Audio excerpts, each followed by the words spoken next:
Hey guys, Fred Kynes, AKK Classics, coming back to you today with episode 27. 27. Let me just check. Yeah, episode 27. This one we're working on that thermostat housing, or the base, if you will, for the thermostat that will mount to the manifold that will tie in with AN fittings to the cylinder heads. If Gen 1 HEMI's cylinder heads did not have openings in the front, the intake manifold picked them up, kind of like a small block Chevy or small block Ford, or maybe what you would call, in the 80s, even up to the modern. It was cast into the manifold, intake manifold, and I am using an aftermarket manifold on this assembly that was typical for the 54 on up HEMIs that had holes in the front of the head and a separate isolated casting that carried the thermostat. So probably a lot of information there, but here I'm finishing that up by lining the interior side with an epoxy, with a high temp corrosion resistant epoxy. So I take you through that, and then as I move down from the thermostat housing down to the valley cover, where it will mount, I have begun working on that custom valley cover, and at the end of the video, I failed in the sense of getting the coating and the lettering on that to stand out, but not to stop. I'm going to keep going, and but at the end of this video, you see where the challenges were with me getting this thing to where I wanted it to be. Enjoy the video, guys. Like, subscribe, comment, and keep them coming. Thanks. It's a quick post. Not a lot accomplished. Been on the road on doing some trade shows and that kind of thing here for the last couple of days, but came in this morning and blocked this out to 320 now. Opened up the holes, cleared out and opened up the holes. Then a little, from drilling, a little dust on there, but very, very happy with how it turned out. So now, rinse and repeat, right? Move on over here. My wife got me one of these LED lights. You can screw them into an incandescent socket.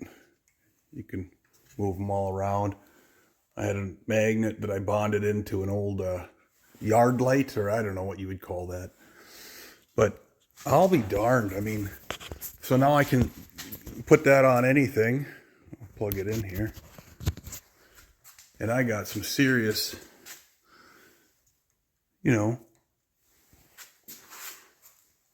light. I can move it wherever I want.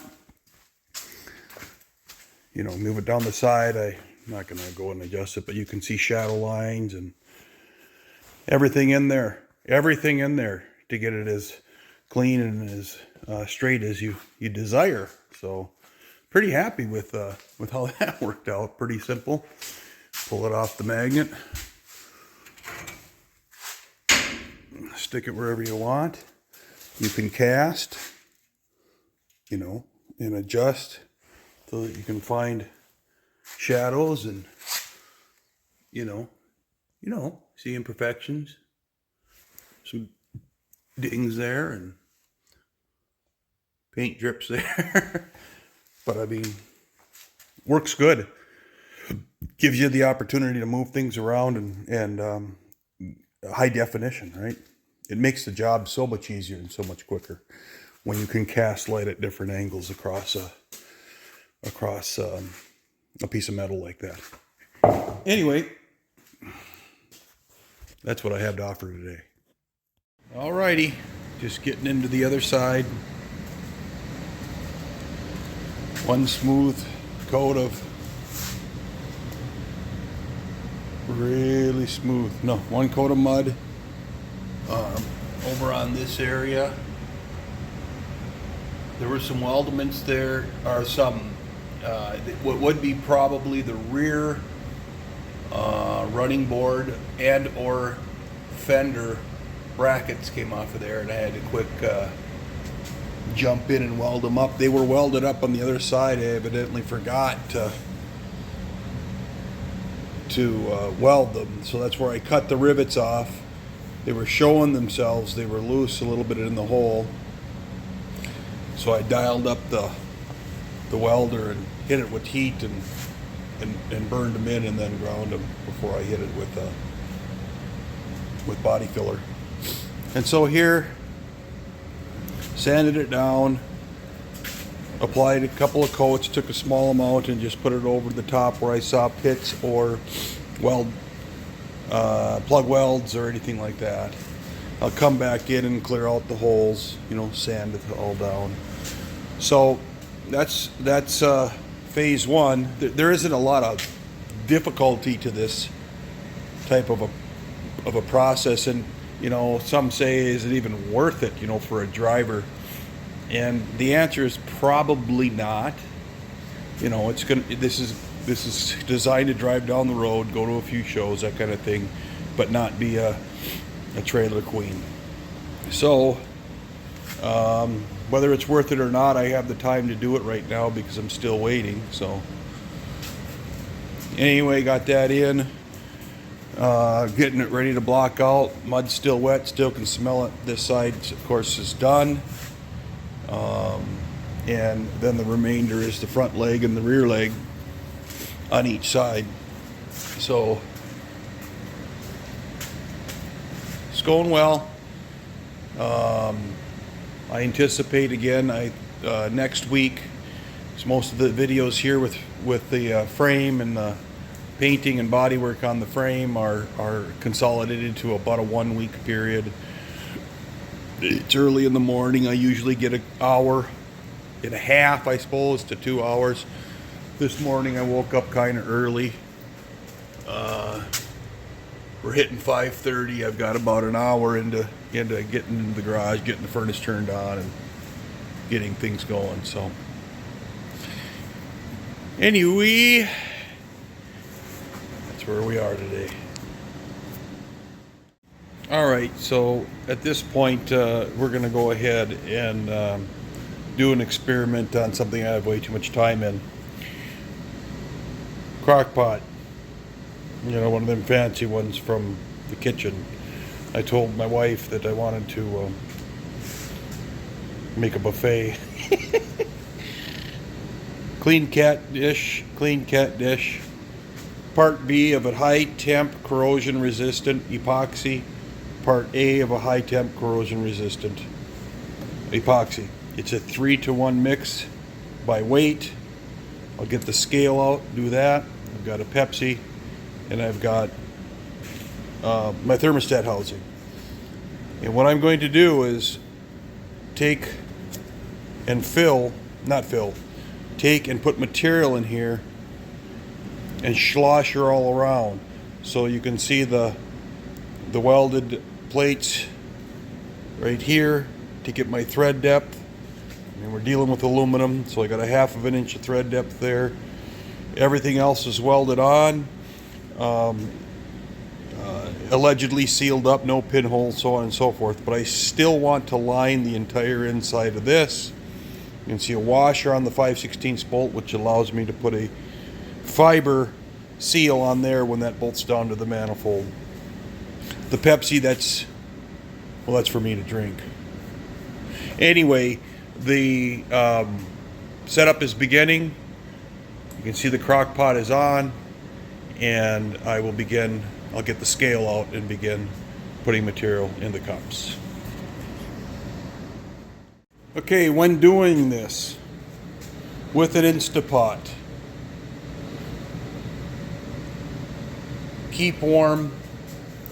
I mean, it's like, who's going to use Raven 411? But I'm at 118. I need to be between 95 and 120. That's my water temp-ish.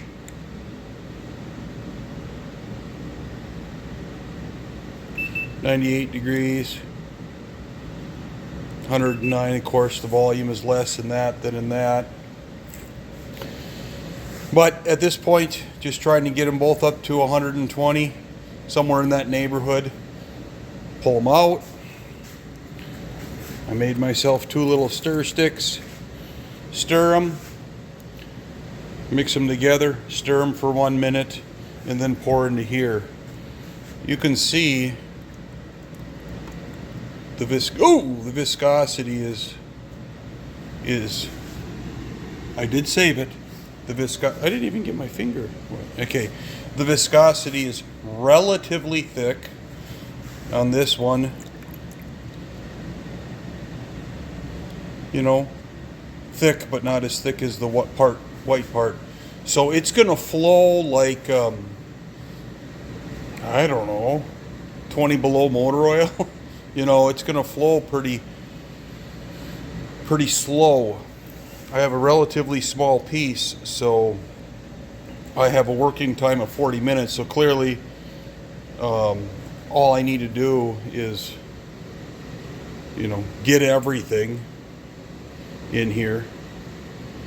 I've got it plugged. I got it taped off because for some reason I think even with these on, probably because I'm gonna have these on, I'm gonna get shit all over the outside of that. So I think I'll do that next while this is heating up. Then I'll pour it in and I'll begin the process. Hopefully I have excess, which tells me right now I better bring a garbage or something over that I can dump the excess out. I'm thinking I can even pull the plugs on these, excuse me, the plugs on those, and dump out the excess.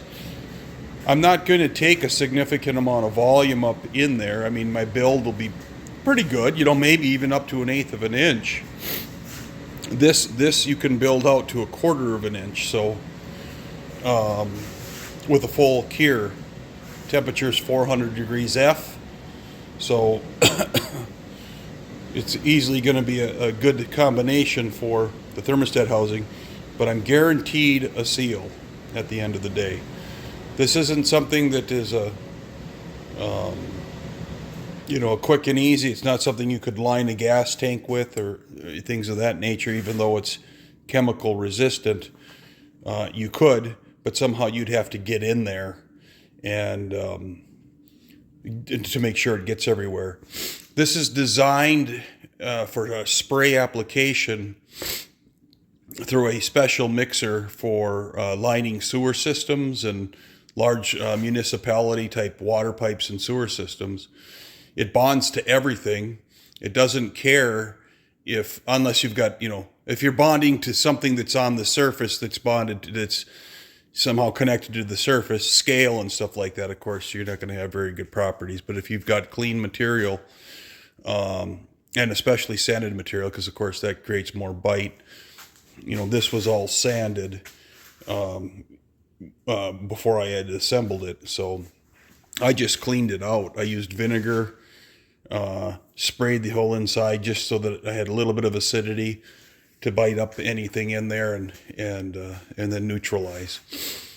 But this stuff is something that would be great on the interior side of a fuel tank if you had a means of getting it in there. But sloshing it inside of a fuel tank and getting it done in the open time of 40 minutes, and of course as it progressively gets thicker, the body of this is just too heavy for something like that.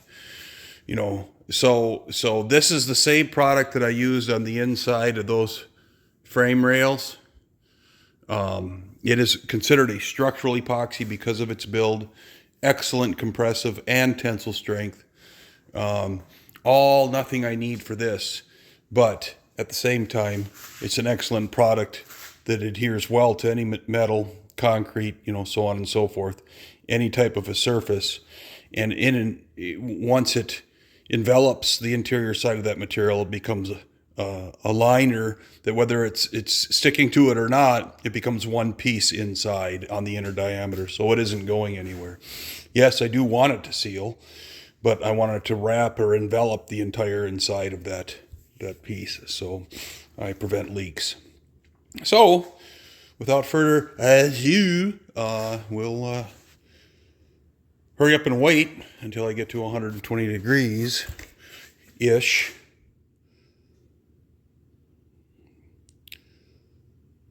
Yeah, get to the center, Fred. 91 on the center. 108 on the center. 119 in the pond. So we've got some time. I don't think I'll keep you here just watching it. So I'll get back with you. Okay.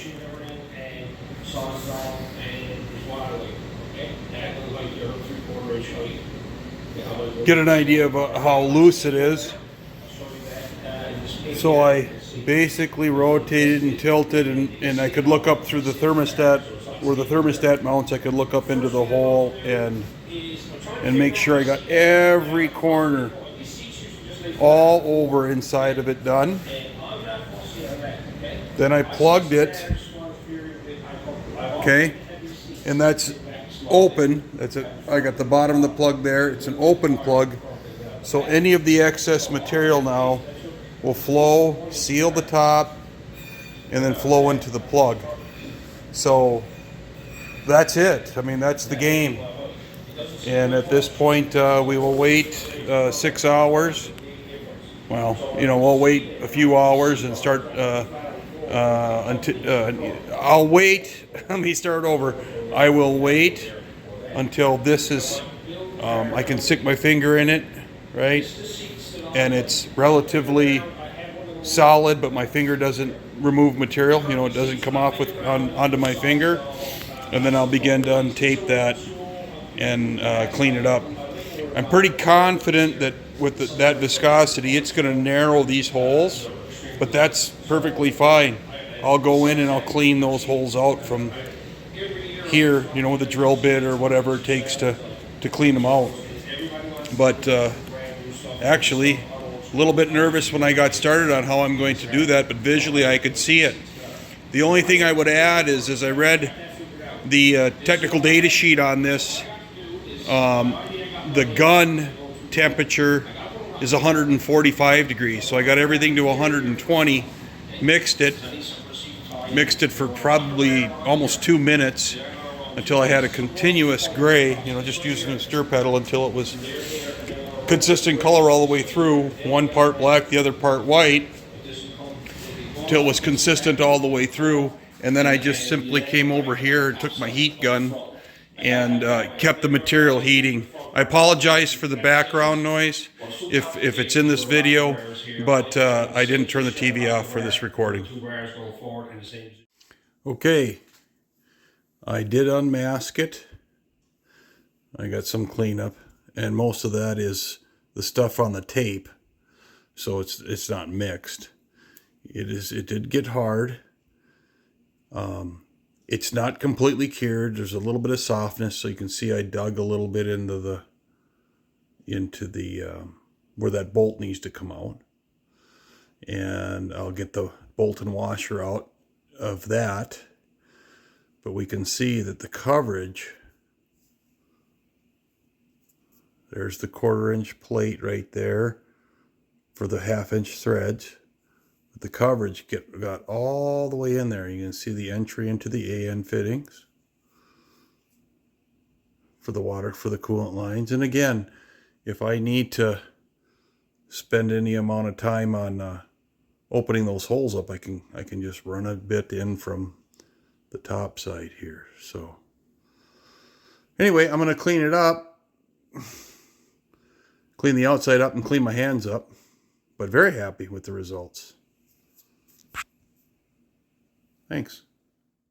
Got up this morning and kind of decided to take on this intake manifold or valley cover plenum.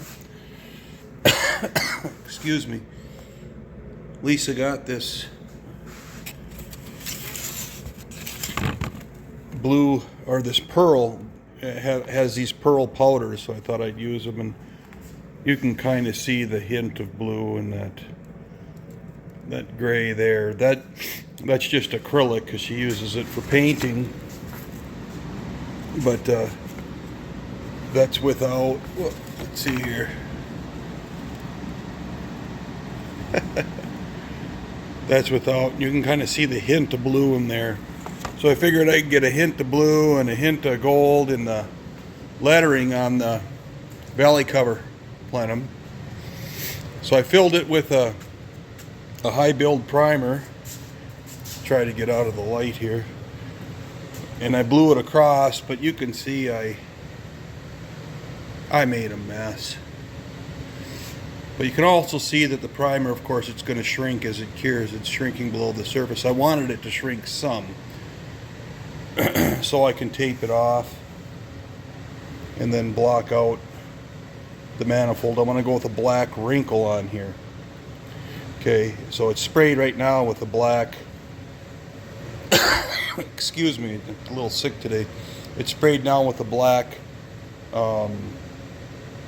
enamel. And at this point, then I guess I'm going to let finish curing. I'll have to block it out. The intent was to block it down, expose all of the low lettering, and then carefully tape off all of the lettering, and then hit it with a black, kind of a wrinkle, a wrinkle finish. I'm keeping that as brushed aluminum, or 400 grit aluminum. Not really into the shiny that much. I think I mentioned that earlier. The headers are chrome, and there will be chrome bits on it, but I don't want everything chrome. I don't want loud bright shiny brass look of the 80s. I just don't want that. I want that subtle but highly detailed look. So obviously you're not going to see a lot of this because the intake manifold plenum is going to come up and cover all this goofy stuff up. But if you look down through it, you'll kind of have to figure it out, but you'll see the 331 HEMI under there. Also, I guess what I'll do, going back to this, once this cures out, I'll block this whole thing out. I'll take a look at it, and maybe I'll hit it with a coat of red or something, or some color. I just don't want it to be super loud. I want it to be subtle. So I don't know.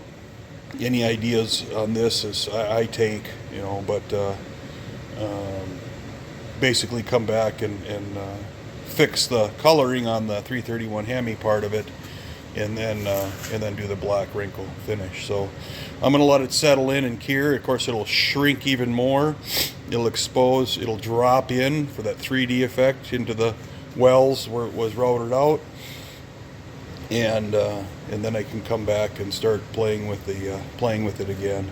So that's what we got, and pretty happy with how the lettering turned out, though. That is great. So on to other things. Well, it turned out to be a huge fail.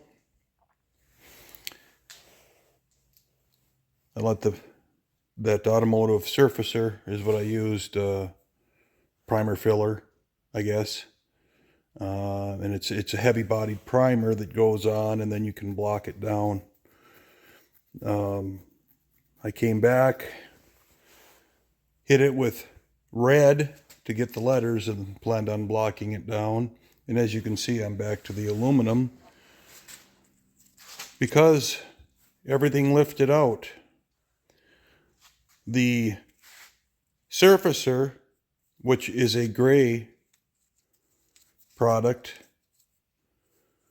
evidently bonded to the black, or must have melted the black enamel that I originally sprayed on this, and allowed these to lift. And so you can see there's only maybe a 1/16 of an inch build on there, if even that. But they lifted, so I carefully pulled all of them out and I began blocking everything out again to start over. So I think at this point, I'm going to change my process. I'm going to hit it with the black, hit it with the texture, and just let it sit for, I don't know, a week, something like that. A significant amount of time to assure that it's completely dry. And then come back and fill each one of these with epoxy. It seems like filling the wells is not, as demonstrated before when I did that, did it with the heavy-bodied sanding primer or whatever you want to call it, surfacer. It seemed like that went very, very well. But epoxy, of course, bonds pretty well to itself. So I think I'll do the final coat on everything, just let it dry, and then come in and fill in the HEMI. Hell, maybe even if it might even just look good without filling the wells, because of the shadow. Don't know yet, but I do know that I'm going to go in and spray it here. Keep blocking. I want to block it down a little bit more. I'm feathering out